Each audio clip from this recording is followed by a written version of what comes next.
If the W were a person, it would be sexy, cool and now. And you would be lucky if it gave you a look behind those dark tinted sunglasses. The W Melbourne's vibe is dripping with design aesthetics. And if only the walls could talk, you'd be listening with envy. What did you when I'm done? I'm not done with you. I'm barely even started. I'm not done with you. I barely even started. I'm not done with you. I'm barely even started. And you won't even know what did you when I'm done.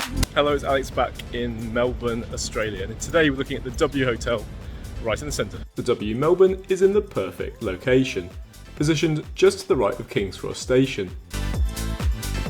Anywhere between here and Parliament is considered central. I'm barely even started. It all comes down to personal preference. Melbourne is really accessible because of its tram and train network, which is completely free within the centre of the city. Sydney are found to be less European in style and more interesting, which is probably because of the major landmarks. You all know the Opera House and the bridge. Now I realize I'm better off without you. I'll be better off in no time. One of the most exciting things to do is to rent a car, and then drive across the length of the Great Ocean Road, stopping along the way to see the beaches, the food and the koalas, all easily done in one day. Melbourne also appears to be very accepting, and the people are very open-minded. It doesn't matter what your gender, sexuality or religious beliefs are. And if you like tall cities with good architecture, then you'll love Melbourne. Hosier Lane is famous for its graffiti, although sadly it's not quite how I remember, and it's had better days. There are quite a lot of tags which aren't so attractive.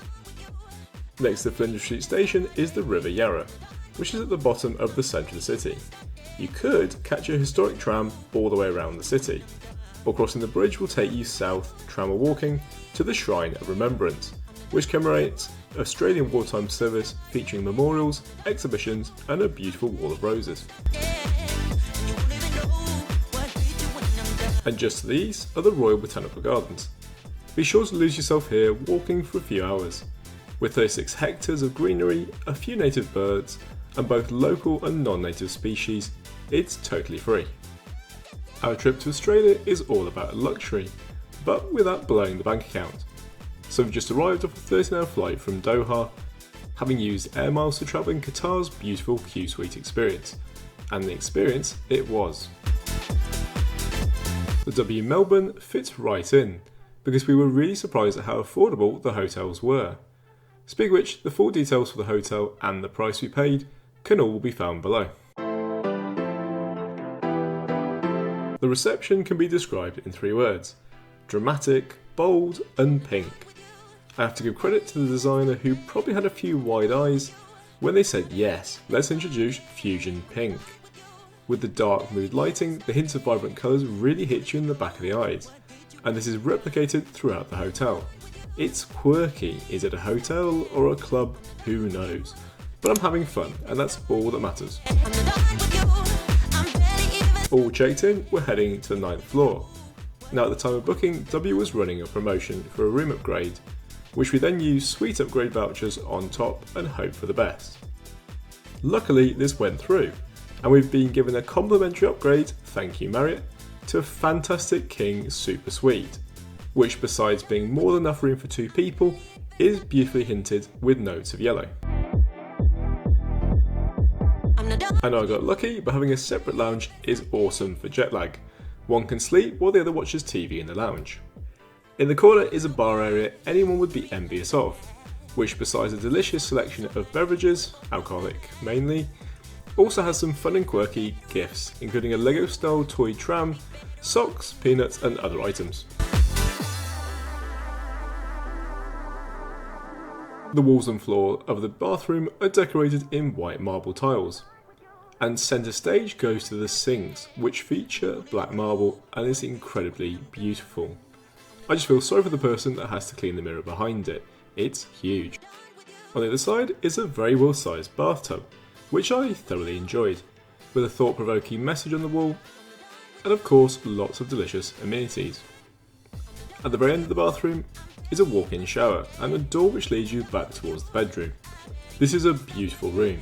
It mimics the darkness and yet somehow is vibrant and bright at the same time.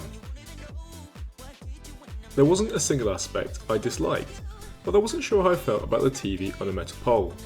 I think this was deliberate, as a solid structure would have distracted from the awesome views. This leads me to my next issue. I was a tiny bit paranoid that people could see in. At night time, unless you have the curtains closed, I suspect all kinds of naughtiness can be seen, so be aware. The suite has some wonderful features. Alarm clock with speaker, plenty of buttons to control the lights, and put the room on privacy mode. A local plug socket with USB-A just in case. What was a stroke of genius is the hints of yellow. It looks like it's bursting out of the wall. And the bed was super comfortable and king size. One of the best sleeps we've ever had.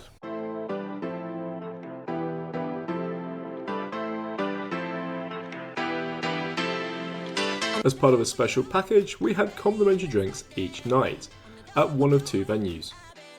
If you want somewhere where the ambience is off the scale, then Curious in the Basement is just your vibe. It feels very, oh, I just bought a $16,000 painting at a private art gallery. But in reality, it was very chilled and relaxed. Here's a quick look at the menu. Let's see if you can see in the low lighting.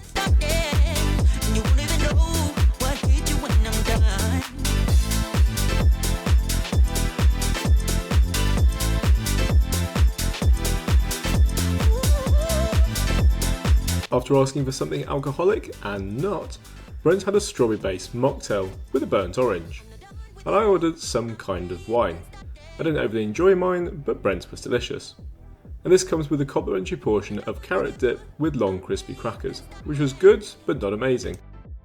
Overall, we really enjoyed ourselves, but I think if we were paying, we'd have been a little bit underwhelmed.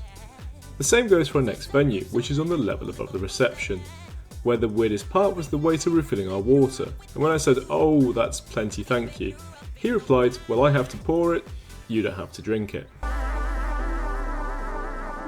Afraid to hurt the waiter's feelings, I drank the water, which was then followed by a lemon-based bitter wine of sorts. It wasn't really to our liking, but we did drink it, and we enjoyed the smorgasbord of cheese, fruit and nuts, which was also complimentary. Don't get me wrong, we did love the W and we would definitely stay here again, but aspects of it felt borderline pretentious and a little for show.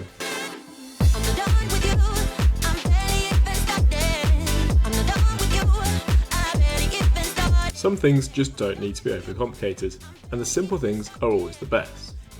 After a long day driving the Great Ocean Road, we made use of the room credit from our special package, and we ordered in-room dining. This was perfectly delicious, tasty, great flavour and delivered really quick. Nasi goreng and a club chicken sandwich. Amazing.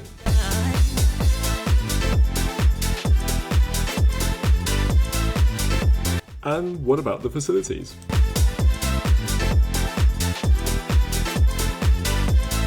I mentioned earlier how the ambience, design and vibe transcends, that's carries, throughout the entire hotel. And the swimming pool area is 100% an Instagrammer's dream. The mood lighting, the subtle changing lights in the swimming pool, and that giant pink apple covered in graffiti.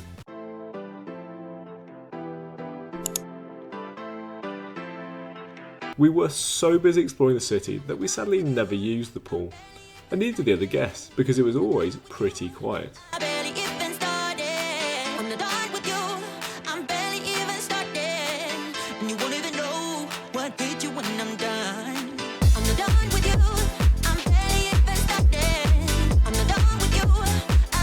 Culprit on the second floor is also Lolo, which shares the same space and has plenty of capacity for guests who wish to have breakfast.